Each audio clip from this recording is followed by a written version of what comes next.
और कुछ अहम खबरों का रुख कर लेते हैं। इस वक्त की बड़ी खबर आपको बता दें, कोलकाता आरजीकर कांड से जुड़ी सबसे बड़ी खबर। आरजीकर कांड में संजय राउत दोषी करार दे दिया गया है।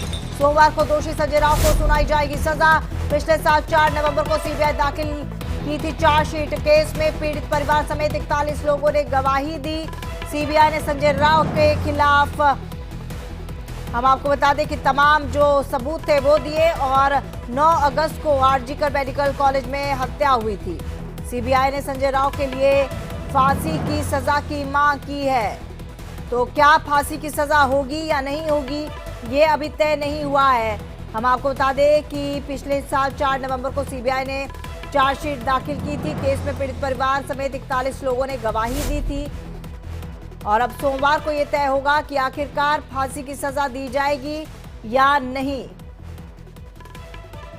हालांकि परिजनों का यही कहना है कि सख्त से सख्त दिया जाए और मृत्यु दंड दिया जाए। तो कोलकाता के आरजीकर हॉस्पिटल में ट्रेनी डॉक्टर से रेप और मर्डर केस में सियालदह कोर्ट आज फैसला सुना दिया और हम आपको बता दें कि आरजीकर कांड में संजय राउत को दोषी करार दे दिया गया है और सोमवार को अब सजा का ऐलान होगा।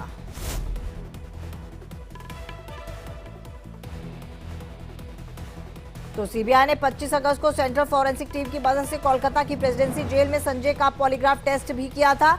अधिकारियों ने करीब 3 घंटे उससे सवाल जवाब किए थे। संजय समेत 10 लोगों का पॉलीग्राफ टेस्ट हुआ था। इसमें आरजीकर के पूर्व principal Sandip Ghosh, ASI Anup Dutta, 4 fellow doctor, 1 volunteer और 2 गार्ड्स भी शामिल थे। तो संजय राउत मुख्य आरोपी, जिसे पहले से ही शुरुआत से ही माना जा रहा था, अब उसकी सजा का ऐलान होगा सोमवार के दिन। हम आपको बता दें कि मामले की जांच कर रही सीबीआई ने 10 दिसंबर 2024 को सुप्रीम कोर्ट में स्टेटस रिपोर्ट दी थी, जिसमें बताया गया था कि सियालदह ट्रायल कोर्ट में रेगुलर सुनवाई हुई और अब जो ताजा अपडेट है वो ये कि सोमवार को सजा सुनाई जाएगी। चंद्रशेखर तिवारी हमारे साथ, हमारे सहयोगी, फोन लाइन पर जुड़ चुके हैं। चंद्रशेखर, सोमवार को सजा का ऐलान होगा। जी बिल्कुल, जैसा कि हम दिखा रहे हैं कि आज संजय राउत को कोर्ट में पेश किया गया है और वहीं विचारपति अनिवन दास उन्हें दोषी करार दिया है संजय राउत को इस आरजीकर मेडिकल कॉलेज बलात्कार और हत्या कांड में, जहां की हमने, अगर मैं आपको कोर्ट रूम की अगर हालात बताऊं तो उस हिसाब से हमने जिस तरह से देखा कि जब पहली बार संजय राउत को कटघरे में लाया गया तब विचारपति ने परिवार के वकील और सीबीआई के वकील से पूछा कि क्या आपने जो हाई कोर्ट में केस दर्ज किया था उसमें क्या कोई स्टे ऑर्डर लगाया गया है, तो वहीं पर बताया गया कि नहीं, किसी तरह का कोई स्टे ऑर्डर नहीं है। उसके बाद ही विचारपति अनिवन दास ने संजय राउत को दोषी घोषित कर दिया और उसके बाद कहा कि सोमवार को इस पर सजा सुनाया जाएगा। वहीं हमने देखा कि किस तरह से संजय राउत, अगर मैं आपको बताऊं तो वो विनती की गुहार करता हुआ दिखा। उसने कहा कि मैं बेगुनाह हूँ, मुझे फंसाया गया है। उसने ये भी कहा कि मेरे गले में रुद्राक्ष की माला थी, मैं माला है, अगर मैंने किया होता तो उसने माला तोड़ दिया होता।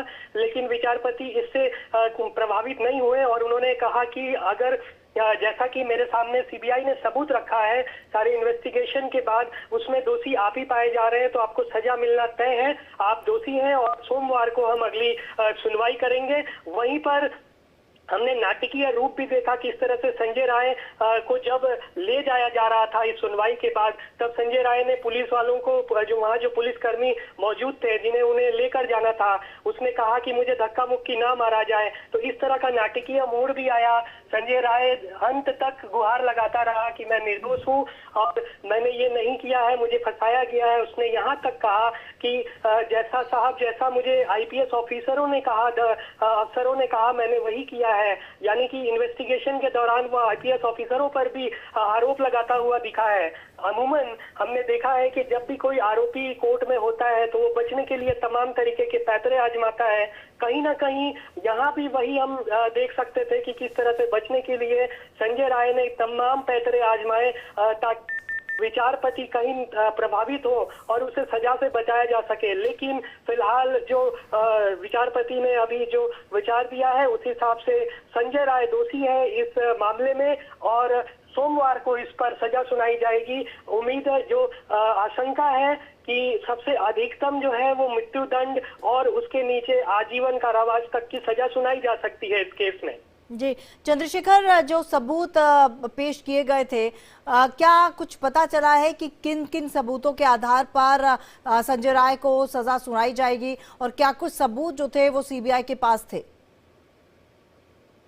जी देखिए, जैसा कि हमने स्टार्टिंग से ही हम देख रहे थे कि एक सीसीटीवी फुटेज सामने आया था जिसमें संजय राय उस बिल्डिंग में जो सेमिनार हॉल है वहां पर दिखे थे सीसीटीवी फुटेज में। और सीबीआई ने अपने चार्जशीट में बताया था कि संजय राय के ऊपर आरोप था कि उसने पीड़िता का गला दबाया था और वहीं यौन उत्पीड़न तक का उसके ऊपर आरोप था। और कुल मिलाकर तकरीबन 51 लोगों की यहाँ पर गवाही भी की गई थी। उन गवाही और सीसीटीवी फुटेज और तमाम सबूतों के आधार पर यहाँ पर संजय राय को मेन एक्यूज सीबीआई के चार्जशीट में दिखाया गया था और उसी के बदौलत, उसी के हिसाब से आज विचारपति ने संजय राय को आरोपी घोषित किया है, दोषी घोषित किया है और जिस पर सोमवार को फैसला सुनाया जाएगा। बिल्कुल। और चंद्रशेखर, हमने देखा था जब अगस्त में ये पूरा हादसा हुआ था तो एक बहुत बड़ा सदमा कह सकते हैं और एक बार फिर से देश के लिए एक बहुत भयानक तस्वीर जो थी वो सामने आई थी। अगर हम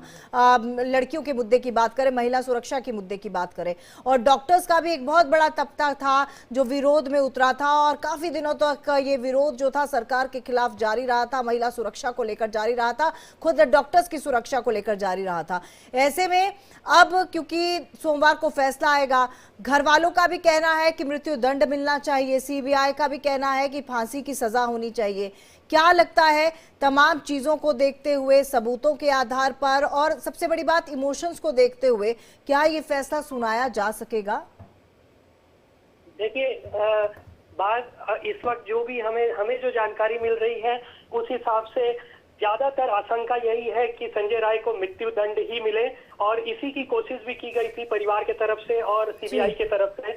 वहीं अभी देखने वाली बात होगी कि सोमवार जब फिर से ये सुनवाई होगी तब विचारपति क्या मृत्यु दंड देते हैं या फिर इसे आजीवन कारावास की सजा सुनाई जाएगी।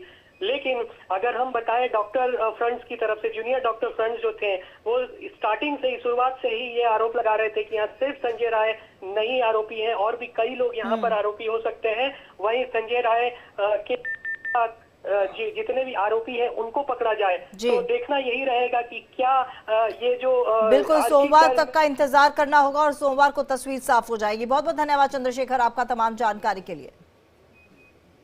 तो इसी के साथ